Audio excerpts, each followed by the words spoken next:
Finishing দিছোঁ আৰু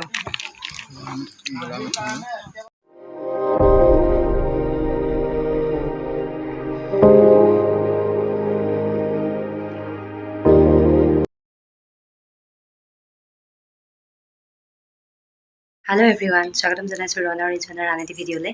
আজি হ'ল 4 মে', ঈদৰ পৰা ব্লগ দিবই পৰা নাই। তেনেকুৱা একো নাইও বিশেষ, সেইকাৰণে ব্লগ দিয়া নাই। আজি এটা ব্লগ আৰম্ভ কৰিছোঁ। আজি মোৰ কাৰণে এটা বিশেষ দিন, চাই থাকিলে গম পাব।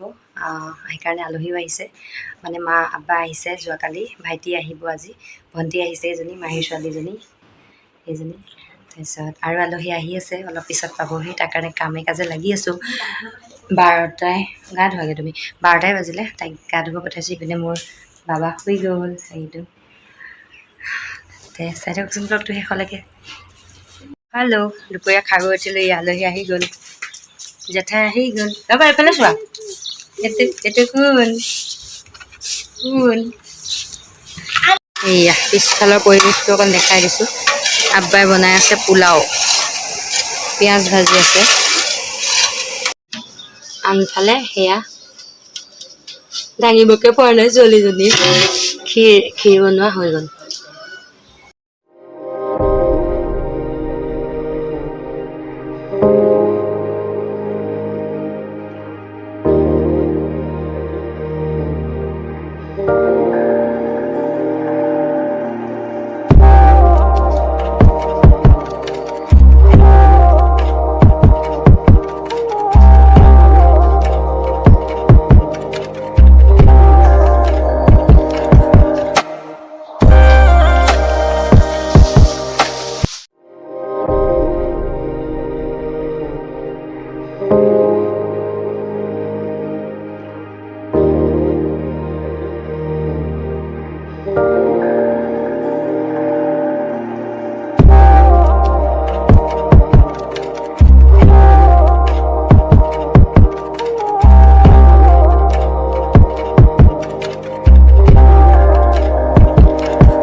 Hello' everyone. কালি ৰাতি পাৰ্টি শেষ হ'ল, তাৰপিছত ভাগৰ লাগিলে শুই গ'লোঁ। আলহী বহুত আহিছিল, গ'ল। বোকাখাটৰ আহিছিলে, আমাৰ বাকটো দেখাইছোঁ। মাহঁত ভাইটিহঁত চব আহিছিল, গ'ল। ৰাতি খাই বৈ ৰাতি এইবোৰ এনেকৈয়ে থাকি গ'ল। এইবোৰ চব এনেকৈয়ে আছে। এতিয়া চিজিল কৰিম। 8টা বাজিছে, উঠি আহিছোঁহে, ব্ৰাছ কৰোঁগৈ। তো ভাবিছোঁ ব্লগটো এনেকৈ সামৰোঁ। ভাল চাই যদি ভাল পাইছে লাইক শ্বেয়াৰ কৰিব আৰু চেনেলটো ছাবস্ক্ৰাইব কৰিবলৈ একদম নাপাহৰিব। আৰু ল'ৰাক সকলোৱে মৰম দিব, তাৰ এইটো প্ৰথম বাৰ্থডে'। ঠিক আছে তেন্তে আজিৰ ব্লগটো ইমানতে সামৰোঁ। Bye bye.